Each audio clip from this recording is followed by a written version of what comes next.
अनादिकाल से शोषण चला आ रहा है। हम ये वही देश है जो इन्हीं लोगों का एक देश चल रहा था, जो हमने स्तन कर में दिया था, वो वही देश है। तो हम इनसे क्या उम्मीद कर सकते हैं? ये उन्हीं के तो वंशज हो सकते हैं, उन्हीं की तो वंश बल से उग सकते हैं जो हमें इस तरीके से ये सवाल कर सकते हैं। मगर वो टाइम खत्म हो चुका है। हाँ, अब हमारे पास हंसिया तो जरूर है, कर तो हम देंगे, मगर हंसिया अगर कोई ऐसी दबंग बहन होगी तुम्हारे गले में हंसिया उतार देने के भी काम करेगी। वो खुदने में भी धर्म गुरु से कोई फर्क नहीं पड़ता, अगर गलत बोलोगे तो बर्दाश्त नहीं होगा। सनातन की बात के लेते हैं, सनातन का अपमान कर रहे हैं। नहीं नहीं, सनातन हमारे सर्वोपरि है, सनातन जरूरी है और होना भी चाहिए।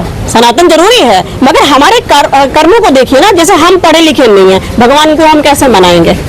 पढ़ने के लिए, भगवान को मनाने के लिए हमें मंत्र पढ़ने होंगे। अब हमारी मूर्खता से तो भगवान नहीं मानेंगे ना, या तो फिर हमें मूर्ख बना के, अपंग बना के भूले। कहते हैं कि अगर कोई अपंग हो और उसको भगवान ने ऊपर से ऐसे भेजा है, तो वो अगर भक्ति करने लगेगा तो भगवान कहेंगे मेरा ये जो कुछ है मैंने इसको दिया है, इसकी भक्ति में मेरी जाना है। मगर अगर उसने मुझे पूरी तरीके से अच्छा भेजा है, दिमाग से भी है, पैर से भी है, शरीर से भी ठीक है, तो हमें तो मंत्र पढ़ने पड़ेंगे। और जो महिलाएं आप देखिए किसी कहाँ से कहाँ पहुंच गई, आप इसी सिंदूर तक महिलाएं सफल, उसके बावजूद इन बाबाओं की नीति ऐसी है कि सर्व समाज महिला पर ऐसा अभद्र टिप्पणी कर देते हैं, ये लाज नहीं आती। क्या कैसे सोचते हैं? पढ़ी लिखी सशक्त महिला समाज को वैसे भी नहीं बर्दाश्त होती है, वैसे भी बर्दाश्त नहीं होती।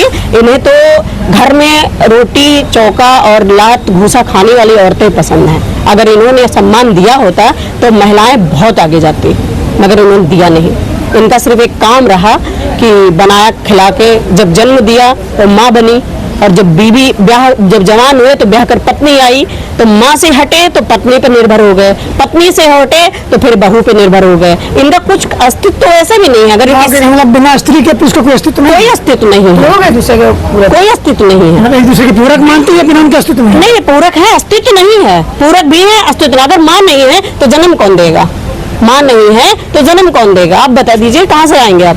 अगर शादी, फिर आप जन्म देने के बाद आप वयस्क हो गए, आप बालक बन गए, आप बड़े हो गए, अब आपकी शादी नहीं हो रही है, तो आपके घर में जो वंश बेल, जो आपका नाम चलाने वाली पत्नी नहीं है, तो आप फिर कहाँ से क्या होगा?